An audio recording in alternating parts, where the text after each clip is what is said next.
नमस्कार, आप देख रहे हैं टेलीकॉम गुरु। मैं हूं सिकंदर। यदि यह वीडियो आपको अच्छा लगे तो मुझे फेसबुक पर फॉलो कर सकते हैं और हमारा यूट्यूब चैनल है टेलीकॉम गुरु सिकंदर कुमार, उसको लाइक करें, सब्सक्राइब करें और शेयर करें ताकि इस प्रकार का वीडियो आप लोगों तक पहुंच सके और वाकई में धर्म, कर्म और संस्कार को अपने अनुरूप संवार सके और इसके साथ साथ एक सभ्य समाज की सभ्य लोगों को यह वीडियो मिल सके। धन्यवाद।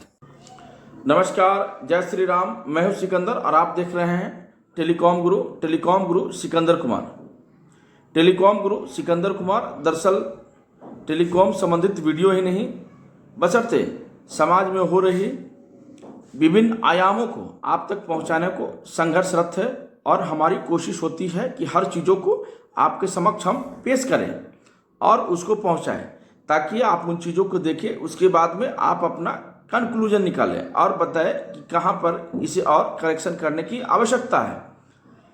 तो मैं और मेरी दिमाग में एक आज ख्याल आया कि आज जो व्यक्ति को कहते हैं ना कि मनुष्य को 4 चीज़ें बताया गया है जीवन में, एक धर्म, अर्थ, काम और मोक्ष।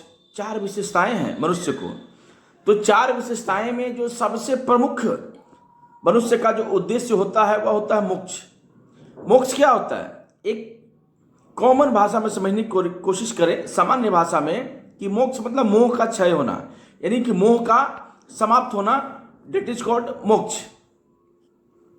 अब आगे बढ़ते हैं कि भाई शास्त्रों ने जीवन के 4 उद्देश्य बताए हैं, जिसका पहले ही इसको क्लियर कर दिया कि धर्म, अर्थ, काम और मोक्ष। इनमें मोक्ष परम अभिष्ट अथवा परम पुरुषार्थ कहा गया है। परम पुरुषार्थ कहा गया है क्योंकि जीवन का सच्चाई यही है। अंततः मुक्ति तभी संभव है जब आपको मोक्ष की प्राप्ति हो जाए। अब मोक्ष की प्राप्ति का उपाय क्या है? तो आत्मतत्व या ब्रह्मत्व का साक्षात करना बतलाया गया है। न्याय दर्शन के अनुसार दुख का अंत्यात्तिक नाश ही मुक्ति या मोक्ष है। संख्य के मत से 3 प्रकार के तापों का समूल नाश की मुक्ति का मोक्ष है। वेदांत में पूर्ण आत्मज्ञान द्वारा माया संबंध से रहित होकर अपने शुद्ध ब्रह्म स्वरूप का बोध करना या प्राप्त करना मोक्ष है। तात्पर्य यह है कि सब प्रकार के सुख, दुख और मोह आदि का छूट ही जाना मोक्ष है। मोक्ष की कल्पना स्वर्ग, नरक आदि की कल्पना से पीछे की है और उसकी अपेक्षा विशेष संस्कृत तथा परिमार्जित है। स्वर्ग लोक की कल्पना में यह आवश्यक है कि मनुष्य अपने लिए हुए पुण्य व शुभ कर्मों का फल भोगने के उपरांत फिर इस संसार में आकर जन्म ले। उससे उसे फिर अनेक प्रकार के कष्ट भोगने पड़ेंगे, पर मोक्ष की कल्पना में यह बात नहीं है। भारतीय दर्शन में नश्वरता को दुख का कारण माना गया है। संसार आवागमन, जन्म, मनन और नश्वरता का केंद्र है। इस अविद्याकृत परपंच से मुक्ति पाना ही मोक्ष है। प्रायः सभी दार्शनिक प्रणालियों ने संसार के दुखमय स्वभाव को स्वीकार किया है। इससे मुक्त होने के लिए कर्म मार्ग या ज्ञान मार्ग का रास्ता अपनाया गया है। मोक्ष इस तरह के जीवन की अंतिम परिणति है। इसे परिपार्थिक मूल्य मानकर जीवन के परम उद्देश्य के रूप में स्वीकार किया गया है। मोक्ष को वस्तु सत्य के रूप में स्वीकार करना कठिन है। फलतः सभी प्राणियों में मोक्ष की कल्पना प्रायः आत्मवादी है। अंतोगत्वा यह एक व्यक्तिक अनुभूति ही सिद्ध हो पाता है। सबसे पहले तो पुण्य या पाप से मुक्ति नहीं मिलती। पाप या पुण्य दोनों ही कर्मों में बंधने वाले हैं, दोनों का अभाव ही मोक्ष है। इसके लिए आवश्यक है कि पुण्य अथवा पाप की प्राप्ति आसक्ति रखे बिना प्राकृतिक रूप से कर्म करते चलना है। जिस प्रकार से नदी के प्रवाह में पड़े हुए पत्ते की कोई स्वतंत्र इच्छा नहीं होती, अपितु वह जल के प्रभाव के ही समान गतिशील में होता है, उसी प्रकार व्यक्ति भी अपनी स्वतंत्र शुभाशुभ इच्छाओं का परित्याग करके यदि कर्तव्य कर्मों के प्रति आचरण करे तो कर्म उसे कर्म बंधन का धीरे धीरे स्वतः लोप हो जाता है और यही कर्म मुक्ति का प्रथम सोपान है। यद्यपि विभिन्न प्रणालियों ने अपनी अपनी ज्ञानी मीमांसा के अनुसार मोक्ष की अलग अलग कल्पना की है, तथापि अज्ञान दुख से मुक्त हो सकता है, इसे जीवन मृत्यु कहेंगे। किंतु कुछ प्रणालियों जिसमें न्याय वैशेषिक एवं विशिष्टाद्वैत उल्लेखनीय है, जीवन मुक्ति की संभावना को अस्वीकार करते हैं। दूसरे ओर विदेह मुक्ति कहते हैं, जिसे सुख दुख के भावों का विनाश हो गया है। वह देह त्यागने के बाद आवागमन चक्र से सर्वदा के लिए मुक्त हो गया है। उसे निग्रहवादी मार्ग का अनुसरण करना पड़ता है। उपनिषदों में आनंद की स्थिति को ही मोक्ष की स्थिति कहा गया है, क्योंकि आनंद में सारे द्वंद्वों का विलय हो जाता है। यह अद्वैतानुभूति की स्थिति है, इसमें जीवन इसे अनुभव किया सकता है। वेदांत में मुमुक्षु को श्रवण, मनन, निधि ध्यासन ये 3 प्रकार की मानसिक क्रियाएं करनी पड़ती है।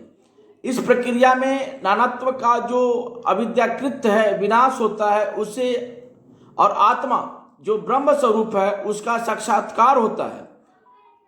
मुमुक्षु तत्वमसि अहम ब्रह्मासिस की ओर बढ़ता है। यहाँ आत्म साक्षात्कार को मोक्ष माना गया है। वेदांत में यह स्थिति जीवन मुक्ति की स्थिति है। मृत्युपरांत वह परब्रह्म में विलीन हो जाता है। यह स्थिति जीवन मृत्यु की स्थिति है। मृत्यु प्रांत कहाँ चलाता है? परब्रह्म में अपने आप को समेट लेता है। वह संपूर्ण रूप से उन्हीं में अपने आप को निवृत्त कर देता है। ईश्वर बाद में ईश्वर का सानिध्य ही मोक्ष है। अन्य दूसरे वादों में संसार से मुक्ति ही मोक्ष है। लोकायत में मोक्ष को अस्वीकार किया गया है। इसलिए सबसे बड़ी जो चीजें हैं कि हर व्यक्ति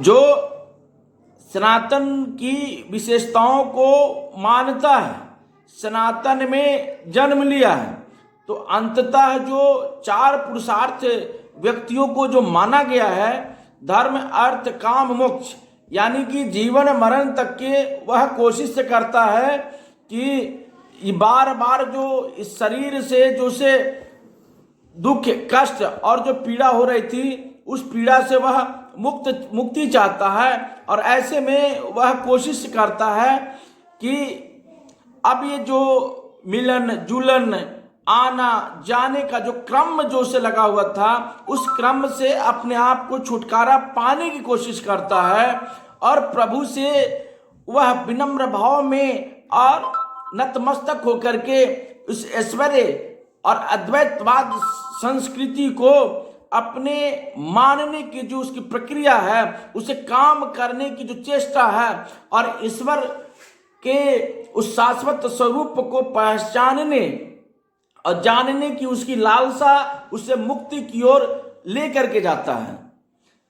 हालांकि एक से एक ब्राह्मण विद्वान ज्ञानी संस्कारी और संस्कार ज्ञान को देने की जो प्रक्रिया हमारे महर्षि ज्ञानी और बुद्धिमानों ने जो बताया है और उस चीजों को जो रखा है और लोगों ने समझा है, वास्तव में यदि हम मुक्त होना चाहते हैं, मोक्ष की प्राप्ति करना चाहते हैं, तो निश्चित तौर पे मनुष्य को मनुष्य से प्रेम की भावना होना चाहिए।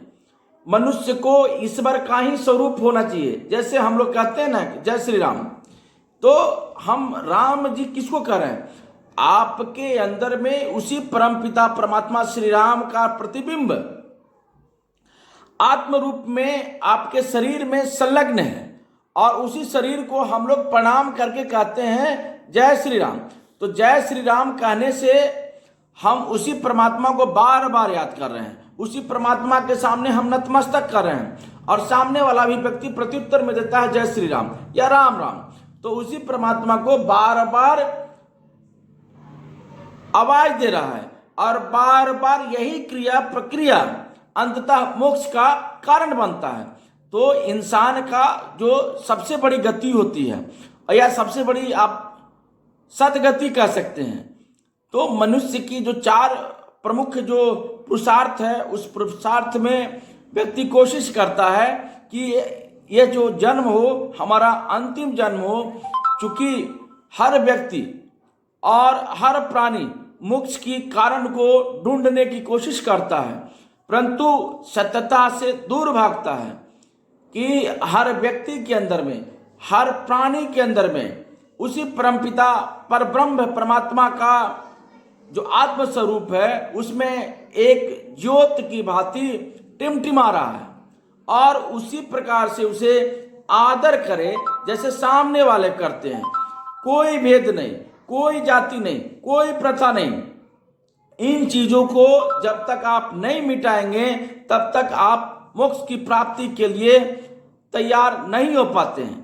तो ऐसे में हमें मानव जीवन की, यद्यपि संसार में जो भी प्राणी हैं उस प्राणी मात्र को ईश्वर का ही स्वरूप मान करके उसे प्रणाम करनी चाहिए, और जो भी आपके शरीर में या जो भी आपके कार्य करने लायक है जिससे उसे लाभ पहुंचे, वैसी स्थिति में आपको लाभ पहुंचाने की हर संभव कोशिश करनी चाहिए।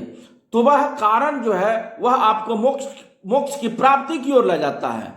तो मैं समझता हूं कि मोक्ष की जो ये प्रक्रिया है, यह जो क्रिया है, उस क्रिया को निश्चित तौर पर आप सभी करेंगे, और उस परम पिता परमात्मा के द्वारा बनाए गए संसार के समस्त जीवों में वही नैव चेतना और ज्ञान, विज्ञान और संस्कार का वेद को आप लोग जगाने की हर संभव कोशिश करेंगे, और वही प्रक्रिया और वही क्रिया आपको जो है एक दिन मोक्ष का कारण बनेगा।